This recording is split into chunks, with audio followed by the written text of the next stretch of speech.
If you've been in the business longer than 20 minutes, then you've come to the realization that periodically you have to deliver bad news to people. Now, what happens is sometimes in the delivery of bad news, we overemphasize the importance of it, and maybe that's because it's in our mind and not in their mind. So fundamentally, helping someone understand a situation that's changed in their transaction or does not meet their expectations is really no different than handling an objection in a lot of different ways. The dynamics is very similar. Number one, keep an administrative mindset.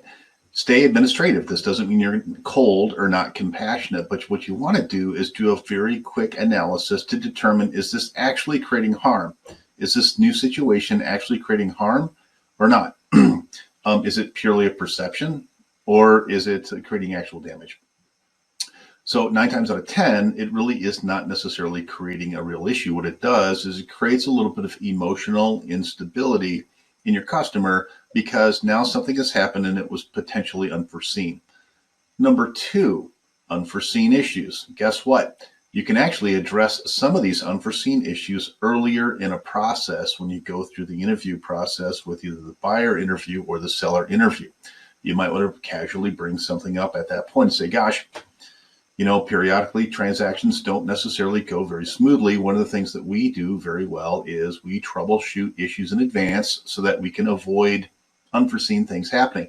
Now, periodically things do happen, but at the end of the day, it's how we recover through these events that really makes us the professionals that we are. Pretty easy thing to say. Guess what? 9 times out of 10, somebody's going to hear that, not really understand what the impact of that really is going to be until you have to get into a situation where you're delivering bad news, and then maybe, just maybe, it jars their memory of something. Yeah, he said something about that. Okay, I got it. This is normal, right? If you reestablish normalcy, this is normal. In the transaction, sometimes things can get a little bit wacky, and that's okay. This is normal. I'm here to help you and guide you through the process.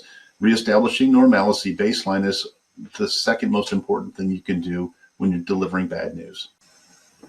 All right, number 3, when delivering bad news. For gosh sakes, bad news is like milk. It doesn't get better with time.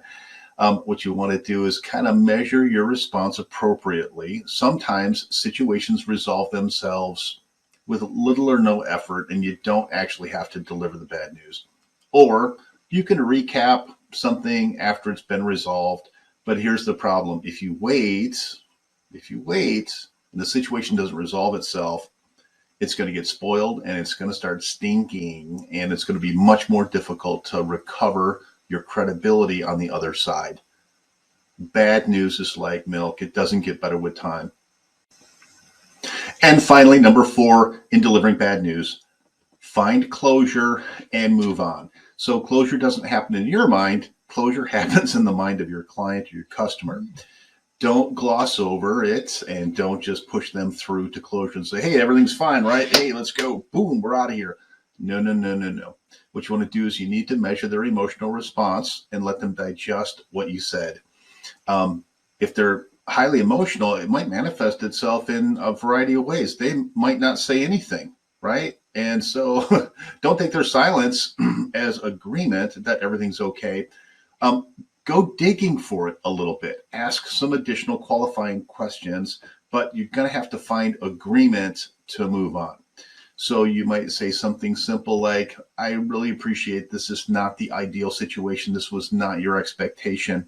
With everything else that is going on in the transaction, all the other benefits you're getting from the property, all the other benefits of securing this type of financing, with all these other things that are really on the positive side, is this insurmountable, or do you think we can really move on? Can we move on past this?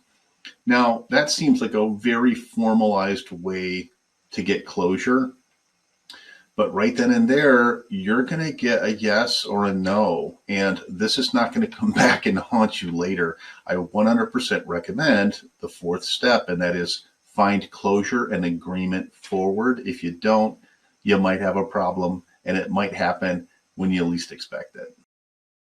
Please hit that subscribe button, and don't forget, visit our website and schedule your free 30-minute evaluation.